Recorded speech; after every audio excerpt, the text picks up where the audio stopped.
Nature's fury strikes again as Storm Babet unleashes its relentless assault on regions already grappling with the aftermath of a prior red alert.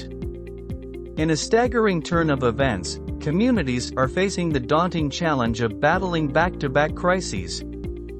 Today, we delve into the heart of this meteorological maelstrom to uncover the stories of resilience, survival, and the tireless efforts of those on the front lines.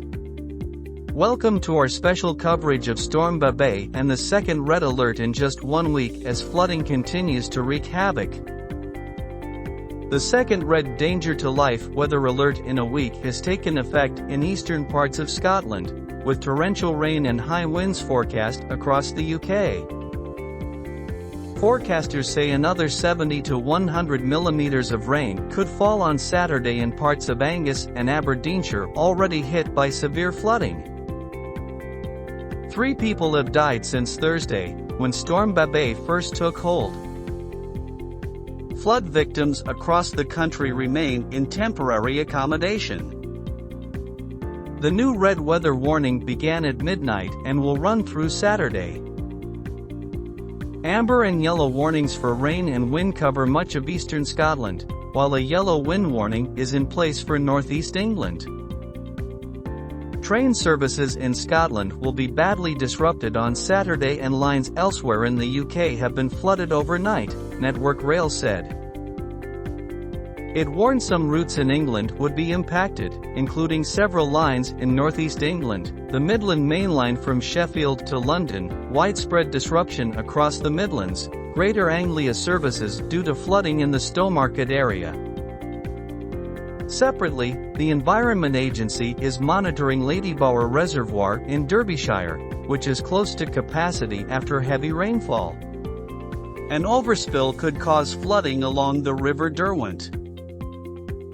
3 people have died, including a man in his 60s who was caught in fast-flowing floodwater in the town of Cleobury Mortimer in Shropshire on Friday. A 56-year-old man died after his van hit a tree near Forfar, and a 67-year-old woman was killed after being swept into the water of Lee. Dozens of people have taken shelter in emergency accommodation, many in Angus and Aberdeenshire, as well as 50 in the rural village of Debenham, Suffolk. In Scotland, roads and bridges collapsed and dozens of households had to be rescued in Angus, where flood defences had been overwhelmed in the early hours. River levels rose 4.4 meters, 14 feet higher than normal, and continued to increase through Friday. Across England, there were more than 280 flood warnings and 240 alerts on Friday evening. Almost 13,000 households were without power late on Friday night, 10,000 across England and 2,800 in Scotland. Police forces have advised against travel in the red alert area and to avoid it in areas covered by amber warnings. Earlier on Friday, Leeds Bradford Airport shut after a plane skid off the runway in the storm. Bosses hope to open the airport at 10 o'clock on Saturday. Angus Council, the area hit by the first red alert on Thursday, said it was prepared to call on the military for assistance if the situation in the region worsened significantly. A 200-year-old bridge on the Rothtal estate in the area was washed away by torrential floodwater, while a road connecting Marykirk, Angus, where some houses were evacuated, also collapsed. Police urged people not to travel in the red zone, and said drivers throughout Scotland should show caution. Assistant Chief Constable Stuart Houston said, "We're going to see significant amounts of rainfall across all parts of the country. I think all drivers should be mindful about making journeys at this time. Plan ahead."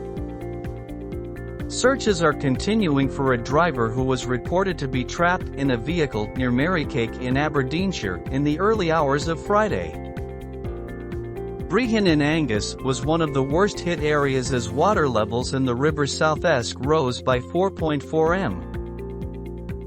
The council urged people living in about 400 homes in the town and surrounding areas to evacuate their properties, but many stayed put and about 60 households were later rescued. More than 70 people were being looked after at rest centers in Brihen, Montrose and Forfar on Friday, with locals donating dry clothing, food, and toiletries. After appealing for private landlords and Airbnb owners to provide accommodation, Angus Council said it had been overwhelmed by the amazing response. Flooding caused 70-minute delays on the A1 near Grantham, National Highways said, while further south, Suffolk declared a major incident on Friday as Storm Babet caused major flooding across the county. The rural village of Debenham was cut off by flooding, residents said, while tractors were being used to rescue people caught in the floodwater. Around 50 people were sheltering in the local leisure center there and sleeping on crash mats, staff said. Shelters in Scotland will continue to operate over the weekend. As we've seen, the relentless barrage of storms and floods is taking a heavy toll on the affected areas. The second red alert in just 1 week is a stark reminder of the ongoing challenges posed by these extreme weather events. As we keep a watchful eye on the situation, it's crucial to support relief efforts and remain prepared for further developments. Our thoughts are with those affected, and together, we'll continue to navigate these turbulent times with resilience and solidarity. Stay safe, stay informed, and please consider contributing to aid efforts if you can. Thank you for joining us in raising awareness about this critical issue. Don't forget to like and subscribe for more updates.